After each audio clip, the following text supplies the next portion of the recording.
आज सकाळी मूळचे पंजाबचे असलेले पण सध्या युनायटेड किंगडम इथे राहण्यास असलेले एक कुटुंब शिर्डी येथे साईबाबांच्या दर्शनाला आलेले होते। सकाळी त्यांनी जेव्हा दर्शनासाठी मंदिरात जात असताना एका दुकानदाराने त्यांना अडवले।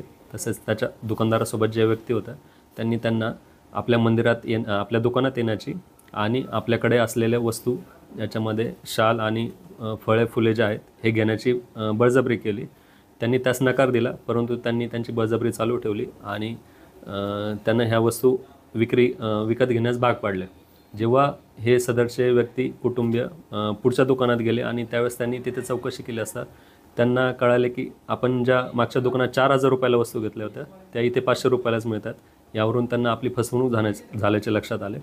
त्यानंतर त्यांनी मंदिर प्रशासनाशी संपर्क साधला आणि मंदिर प्रशासनाने पोलीस प्रशासनाला कळवले। यानंतर आपण सदरचे जे कुटुंबीय आहेत त्यांचे आपण फिर्याद घेतलेला आहे आणि भारतीय न्याय संहिता कलम 318(4) नुसार आपण सदरचे दुकान मालक आणि त्याच्यासोबत जे व्यक्ती काम करणार होते यांच्यावर फसवणुकीचा गुन्हा दाखल करत आहोत। त्या फसवणूक करणाऱ्यांना ताब्यात घेतला आहे का पोलिसांनी?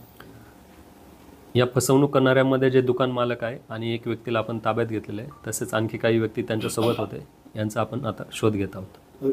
साधारणतः किती रुपयाला हे ताट विकलं गेलं आणि किती रुपये मूळ किंमत त्या ताटाची होती? हे भक्त कुठून आले? हे भक्त मूळचे पंजाबचे आहेत, परंतु सध्या ते भारताबाहेर युनायटेड किंगडम इथे राहण्यास असून ते सहकुटुंबीय दर्शनाला आलेले होते। आणि हे जे ताट त्यांनी घेतलेले आहे त्याची मूळची किंमत 500 रुपये आहे, परंतु त्यांना त्या दुकानदाराने बळजबरी करून त्यांना ते ताट 4000 रुपयाला घेण्यास भाग पाडले।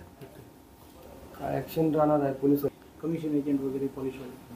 याच्यामध्ये जो दुकानदार होता, जो दुकान मालक आहे तो आणि त्याच्याकडे कामाला जे जे व्यक्ती आहेत त्यांच्या आपण आता कोण कोण आहेत हे आपण निष्पन्न करून त्यांच्यावर देखील कारवाई करणार आहोत। तसेच यामध्ये शिर्डी वासियांना एक आवाहन करू इच्छितो की जे जागा मालक जे देखील असेल यांना देखील यापुढे अशा गुन्ह्यांमध्ये आपण त्यांच्यावर देखील कारवाई करणार आहे। त्याच्यामुळे सर्वांना मी आवाहन करतो की अशा प्रकारे भक्तांची फसवणूक कोणी करत असेल तर त्यांच्यावर कडक कारवाई केली जाईल। दरपत्रक लावलेले नाही सर या ठिकाणी, त्यामुळे बऱ्याच वेळेस भक्तांचा गोंधळ होतो आणि असे प्रकार घडतात। या अनुषंगाने आपण नगरपालिका प्रशासनाशी संपर्क करत आहोत आणि लवकरच त्या संदर्भात आम्ही त्यांना सूचना करून त्याबाबत तत्काळ कारवाई करण्याचे त्यांच्याकडून आणि पोलीस दलाच्या वतीने एकत्र कारवाई करण्याचे आम्ही ठरवले आहे।